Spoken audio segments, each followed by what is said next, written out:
Good morning students. अभी तक हमने पढ़ा था कि जो फ्रेंडली माइक्रो ऑर्गेनिज्म पढ़े हैं और डिसीज़ कॉजिंग माइक्रो ऑर्गेनिज्म पढ़े हैं, जिसमें हमने डिसीज़ इन ह्यूमंस पढ़ी है। आज हम पढ़ेंगे disease causing micro organism in animals. देखो, जैसे ह्यूमंस में बीमारियां होती है माइक्रो ऑर्गेनिज्म से, ऐसे ही होती है एनिमल्स में भी। जिनके पास एनिमल्स होंगे उनको पता भी होगा कि एनिमल्स में कई बार उनकी माउथ में भी डिसीज़ हो जाती है, उनकी बॉडी में भी स्किन इन्फेक्शन हो जाता है माइक्रो ऑर्गेनिज्म की वजह से। ठीक है, कई बार वायरस की वजह से। देखो, फुट एंड माउथ डिसीज़ हो जाती है कैटल, ठीक है, बाय द वायरस। नेक्स्ट आता है disease causing micro organism in plants में। जैसे जो क्रॉप्स होती हैं, आपने उसमें जर्नल देखा कई बार, जो उसकी लीव्स होती हैं, ठीक है, वो ख़राब होने लगती है, जिसको हम बोलते हैं कई बार कि कीड़े लग गए, ठीक है ना। तो वो होती है माइक्रो ऑर्गेनिज्म की वजह से, उसके अंदर डिसीज़ हो जाती है। ठीक है, उनको कंट्रोल कर सकते हैं हम बाय यूजिंग पेस्टिसाइड्स।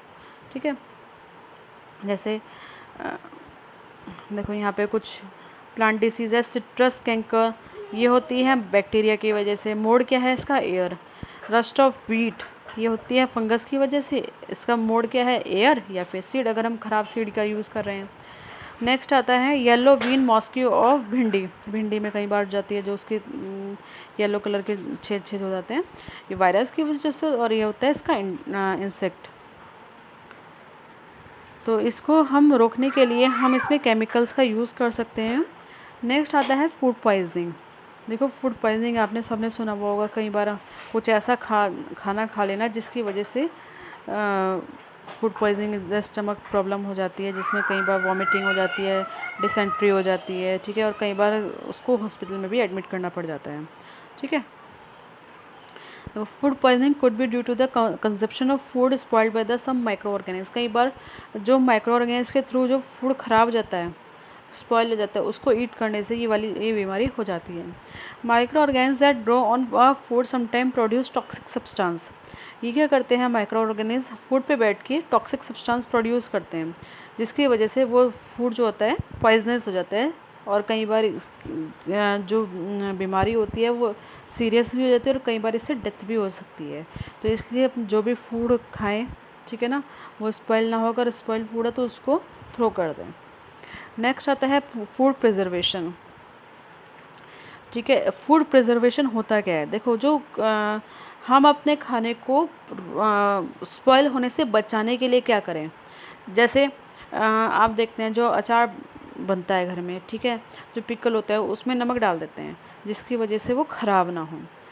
ठीक है, तो ऐसे ही हम स्पॉइल को होने से बचाने के लिए हम उसमें कुछ केमिकल्स का भी यूज़ करते हैं। जो अगर आप देखेंगे मार्केट से जो प्रोडक्ट्स आते हैं, जो चिप्स वगैरह के पैकेट्स आते हैं, उसमें भी प्रिजर्वेटिव पड़ा होता है, जिसकी वजह से वो ख़राब ना हो। पहली bought some mangoes but she could not eat them for a few days. देखो, पहली ने कुछ मैंगोज़ खरीदे और उसको कई दिनों तक नहीं खाया। Later she found that they were spoiled and rotten. उसने देखा कि जो उसके मैंगोज़ थे वो स्पॉइल हो गए और ख़राब हो गए। But she knows that mangoes pickle her grandmother makes does not spoil for a long time. She is confuse. तो वो सोचने लगी कि मैंने जो मैंगो लाई ये तो ख़राब हो गई, लेकिन जो उसकी ग्रैंड मदर पिकल बनाती हैं वो ख़राब नहीं होता। तो वो कन्फ्यूज़ हो गई। देखो, उसका रीज़न क्या होता है? क्योंकि उसमें फूड प्रिजर्वेटिव पड़ा रहता है। ठीक है, कई बार एक केमिकल भी आता है, वो भी यूज़ करते हैं अचार डालने के लिए। ठीक है, सॉल्ट का भी यूज़ करते हैं, जिसकी वजह से माइक्रो ऑर्गेनिज्म उसमें ना आए। नेक्स्ट आता है केमिकल मेथड। केमिकल मेथड में आता है जैसे हम सॉल्ट डाल देते हैं या एडिबल ऑयल डाल देते हैं, जिससे माइक्रो ऑर्गेनिज्म की ग्रोथ ना हो। So they are called the preservatives.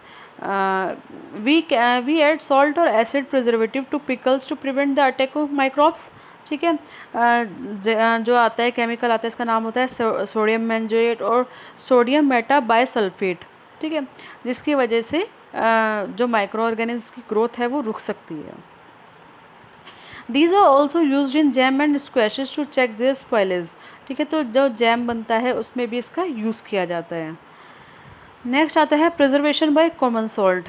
देखो, common salt has been use to preserve meat and fish for ages. ठीक है, जो मीट वगैरह होती है उसको भी प्रिजर्व करने के लिए वहाँ पे कॉमन सॉल्ट का यूज़ करते हैं। Meat and fish are covered with dry salt to check the growth of the bacteria. Salting is also used to preserve आंवला, raw mangoes and tamarinds. ठीक है, तो इसको भी ख़राब होने से बचाने के लिए हम सॉल्ट का यूज़ करते हैं। नेक्स्ट आता है प्रिजर्वेशन बाय शुगर। जो जैम्स, जेली, स्क्वैशेस होते हैं उस पर शुगर डाल देते हैं, जिसकी वजह से उसमें मॉइस्चर नहीं आता और बैक्टीरिया ग्रो नहीं करते। नेक्स्ट आता है प्रिजर्वेशन बाय ऑयल और विनेगर। ठीक है, use of oil and vinegar prevent spoilage of pickle because bacteria can not live in such an environment. तो जो माइक्रो ऑर्गेनिज्म होते हैं वो ऑयल और विनेगर की प्रेजेंस में नहीं ग्रो करते, तो इसलिए हम वहाँ पे यूज़ करते हैं विनेगर या ऑयल का। नेक्स्ट आता है हीट और कोल्ड ट्रीटमेंट। देखो, आपने देखा होगा आपके घर में जो मिल्क आता है, रो मिल्क, ठीक है, सबसे पहले उसको बॉईल करते हैं। अगर उसको बॉईल नहीं करेंगे तो वो ख़राब हो जाएगा, स्पॉइल हो जाएगा। तो बॉइलिंग से क्या होता है, उस काफ़ी सारे माइक्रो ऑर्गेनिज्म जो होते हैं किल हो जाते हैं।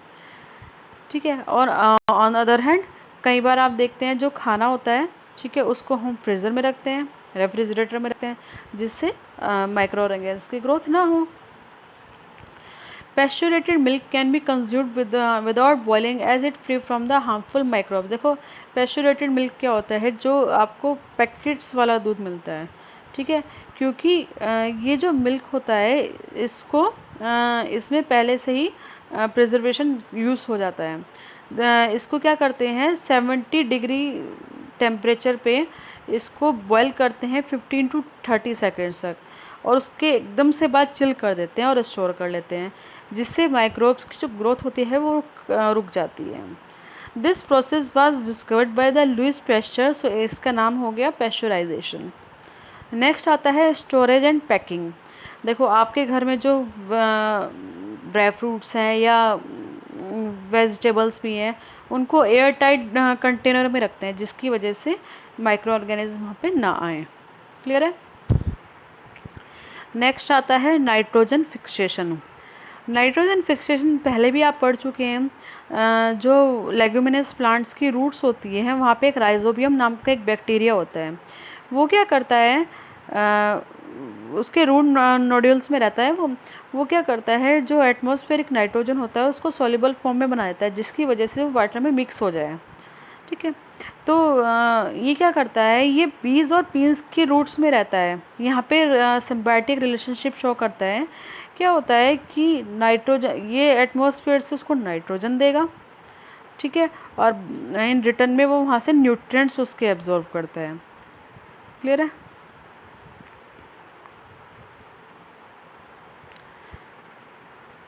देखेंगे आप, देखो रूट्स में आपको ये जो छोटे छोटे दिखाई दे रहे हैं, ये orange patches, they are rhizobium bacteria. ठीक है। नेक्स्ट आता है नाइट्रोजन साइकिल। नाइट्रोजन साइकिल क्या है, हमारा जो एटमॉस्फेयर है उसमें 78% नाइट्रोजन गैस प्रेजेंट होती है। ठीक है, तो और जो नाइट्रोजन होती है वो सभी के लिए एसेंशियल होती है, क्योंकि ये प्रोटीन, क्लोरोफिल, न्यूक्लिक एसिड और विटामिन इन सब की फॉर्म में होता है। ठीक है, तो जो एटमॉस्फेरिक नाइट्रोजन होती है वो डायरेक्टली ना तो प्लांट्स ले सकते हैं ना एनिमल्स कंज्यूम कर सकते हैं। जो बैक्टीरियाज होते हैं या ब्लू ग्लिन एल्गाई होती हैं, ये क्या करते हैं, एटमॉस्फेरिक नाइट्रोजन को सॉल्युबल फॉर्म में कन्वर्ट कर देते हैं, जिसकी वजह से हम उसको यूज़ कर सकते हैं। सबसे पहले इसको यूज़ करता है plants from the soil.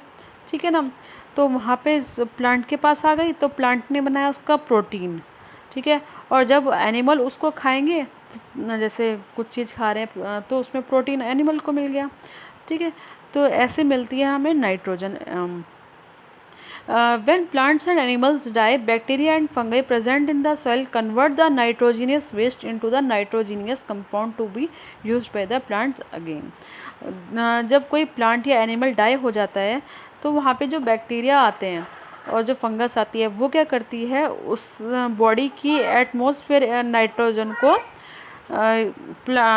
Soil में मिक्स कर देती है। ठीक है, कुछ बैक्टीरियाज ऐसे होते हैं जो नाइट्रोजनस गैस को डायरेक्टली चेंज करते हैं एटमॉस्फेयर में। ठीक है, तो इसलिए ये नाइट्रोजन की जो प्रेजेंस है वो बनी रहती है। देखो, ये है नाइट्रोजन साइकिल, ये आपको ड्रॉ करनी है कॉपी में।